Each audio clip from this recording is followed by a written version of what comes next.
Assalamualaikum warahmatullahi wabarakatuh. Selamat malam para pemirsa, gembira sekali bahwa kita bisa bertemu kembali di program Belajar Islam dengan tema besar Islam Abad 21. Pada hari ini kita gembira sekali bisa berada di Aula Sekolah Tinggi Teologi Jakarta bersama para mahasiswa Sekolah Tinggi Teologi Jakarta. Dan di depan kita semua sudah hadir dua narasumber untuk membicarakan topik tentang duduk perkara Zionisme. Nah, untuk itu dua pembicara ini nggak main-main ya. Yang pertama adalah Bapak Pendeta Dr. Joas Adi Prasetya. Selamat malam Pak Joas. Selamat malam Mas. Oke, tadi saya tanya Pak Joas, ditanyanya dipanggilnya Mas atau Pendeta atau apa, katanya Mas saja, jadi nanti Mas. Nah Mas Joas ini adalah Ketua Sekolah Tinggi Teologi Jakarta. Selain Pak Joas, hadir juga di hadapan kita Mas Ahmad Sahal. Selamat malam Mas Sahal. Selamat malam Bung Ade. Dia ini adalah kandidat PhD untuk pemikiran politik Islam dan Yahudi ya, dari University of Pennsylvania. Nah, dua narasumber kita ini seperti saya katakan tadi akan bicara tentang sebuah topik yang jarang sebetulnya dibicarakan di Indonesia, yaitu tentang Zionisme, Yahudi, Zionisme, Israel gitu ya. Dan ini barangkali penting untuk kita bicarakan karena di Indonesia ini ada semacam stereotyping, ada semacam stigma, ada semacam cara pandang tertentu yang cenderung negatif, tapi sekaligus juga kontroversial ya. Ada perdebatan mengenai Yahudi tadi ya, Israel dan seterusnya. Dan salah satunya adalah bahwa Yahudi itu adalah umat yang kurang lebih memang dikutuk Tuhan, yang sejak awal dilahirkan untuk menjadi musuh Islam, tapi kemudian ada juga yang mengatakan, tapi teman Kristen, nah kira-kira gitu ya. Sehingga kalau kita bicara Israel, ada semacam stereotyping, kalau umat Islam itu harus anti Zionisme, anti Israel, anti Yahudi, sementara umat Kristen akan mati-matian membelanya. Nah kita akan bicara tentang itu dalam 1 jam ke depan ini. Hadir juga di sini para mahasiswa yang nanti akan turut berdiskusi dalam segmen ketiga keempat. Kita mulai dari yang pertanyaan-pertanyaan yang mungkin agak sensitif tadi. Bung Sal, gimana ceritanya ya sebetulnya? Kenapa ada cara pandang bahwa Yahudi itu adalah musuhnya orang Islam?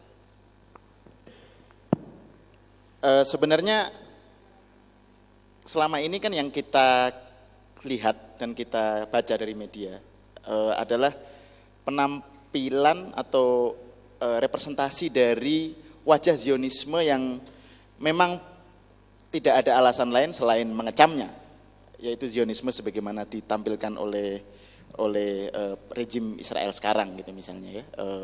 Tetapi masalahnya adalah kalangan Islam, terutama yang saya lihat itu karena mereka begitu alergi dengan Zionisme, mereka kemudian tidak punya kesabaran untuk belajar tentang bagaimana sih sebenarnya Zionisme itu dilihat oleh kalangan Yahudi sendiri gitu loh. Dan itu yang sebenarnya sedang salah satu bagian yang sedang saya pelajari. Sebelum lebih lanjut saya harus potong sebentar nih. Memang beda ya Yahudi dan Zionisme dan Israel gitu kira-kira. Nah ini pertanyaan menarik karena Yahudi itu kan sebagai sebuah komunitas agama itu sudah ada ribuan tahun ya. Dan Zionisme itu baru muncul di Eropa itu akhir abad 19. Ketika ada problem yang oleh mereka disebut apa ya? The Jewish question. Problem Yahudi di Eropa. Dan kemudian muncul gagasan Zionisme sebagai salah satu cara untuk mengatasi problem Yahudi itu. Nah, kalau kita melihat sejarah bagaimana kalangan Yahudi di Eropa dan juga di Palestina merespon Zionisme, kita akan melihat pertama Zionisme itu sendiri sebenarnya bukan satu. Jadi kalau kita tidak mungkin bicara tentang Zionisme, tapi Zionisme dengan plural. Yang kedua, ada sebuah gerakan yang di kalangan Yahudi sendiri, terutama di kalangan agama, di kalangan Ortodoks, Yahudi Ortodoks, untuk melawan atau menentang Zionisme dengan argumen mereka sendiri. Itu yang kedua. Jadi ada Zionisme yang berbeda dengan Zionisme sekarang. Yang kedua ada anti Zionisme yang dikumandangkan oleh kalangan Yahudi Ortodoks dan kalangan agama lah ya, di kalangan Yahudi, karena Zionisme adalah gerakan sekuler, nasionalisme sekuler. Yang ketiga, penolakan juga datang dari kalangan Yahudi yang melihat Zionisme adalah manifestasi dari nasionalisme sempit. Sementara mereka menginginkan sebuah nasionalisme yang berkaitan dengan cita-cita kemanusiaan universal gitu loh. Misalnya ini diwakili oleh pemikir-pemikir kiri komunis Yahudi, misalnya Leon Trotsky misalnya. Leon Trotsky itu adalah pemikir kiri yang sangat keras penolakannya terhadap Zionisme.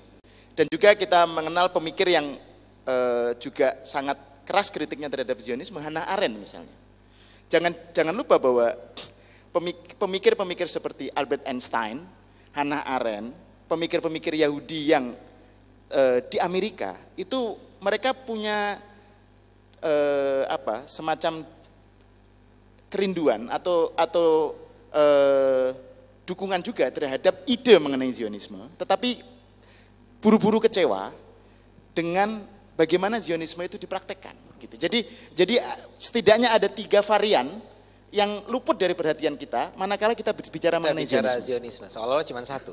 Tapi Pak, saya harus segera buru-buru pindah ke Pak Yohas ya. Pak Yohas, jadi dalam tadi misalnya Mas Sahal menyebut soal Zionisme itu sendiri adalah sesuatu yang ya langsung stigmanya kali adalah buruk kan? Pandangan Anda bagaimana soal ini? Di kalangan Kristen sendiri, Mas Ade, sebenarnya juga ada macam-macam sikap terhadap Zionisme atau Zionisme itu ya.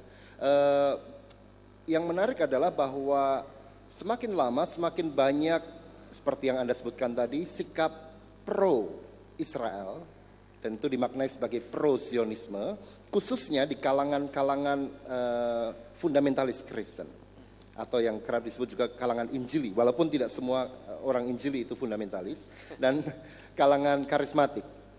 Ya, nah mereka menghayati dengan sungguh bahwa Israel yang sekarang ini, Israel politis ini sama dengan Israel yang dikisahkan dalam kisah-kisah Alkitab. Ya, dan ini menarik sekali karena secara religius sebenarnya mereka tidak setuju. Tetapi entah bagaimana secara teologis mereka harus menyetujui Zionisme karena itu sesuai dengan dasar teologis mereka bahwa Yesus Kristus akan segera kembali. Nah, mereka punya keyakinan bahwa kalau Kristus kembali itu ada tanda-tandanya, ada checklist tanda-tandanya. Nah, salah satunya adalah kalau orang-orang Kristen di seluruh dunia itu kembali ke tanah mereka, yaitu Israel. Karena itulah supaya Kristus bisa segera kembali, mereka mendukung orang-orang Israel di diaspora ini yang punya pertanyaan tentang identitas mereka itu untuk kembali ke tanah mereka. Begitu. Jadi ada ajaran, ada teks barangkali dalam Injil yang mengatakan bahwa Yesus akan kembali bila ya, tentu itu tafsiran terhadap teks ya. Ya, saya sendiri tidak setuju dengan tafsiran itu. Okay. Nah, tetapi tentu ada varian yang lain. Di kalangan gereja-gereja yang mainstream itu penolakan terhadap Israel politis yang sekarang, rezim yang sekarang ini kuat sekali. Ya, jadi bahkan anti-Zionisme itu tidak hanya ditemukan di kalangan Islam, tetapi juga di kalangan Kristen. Oke. Ya, tetapi anti-Zionisme bukan dalam pengertian yang violent, tapi dalam pengertian justru menolak kolonialisasi atau penindasan orang-orang Israel yang kembali atau mereka katakan kembali ke tanah Israel itu dengan cara menekan orang-orang Palestina di sana. Begitu. Jadi salah sekali bila ada pandangan bahwa sebetulnya umat Kristen sama, tunggal, bersepakat untuk misalnya tadi itu membela kaum Zionis ya, untuk dibedakan dari Yahudi. Oke, ini baru beberapa hal yang dijawab dari pertanyaan-pertanyaan yang saya rasa sangat penting terkait sama Zionisme dan kaitannya dengan Yahudi dan agama ya. Tapi untuk sementara kita harus jeda sebentar Pak Yohas, Pak Sahal. Jadi para penonton Belajar Islam jangan kemana-mana karena kami akan segera kembali, Belajar Islam akan segera kembali sesudah jeda yang satu ini.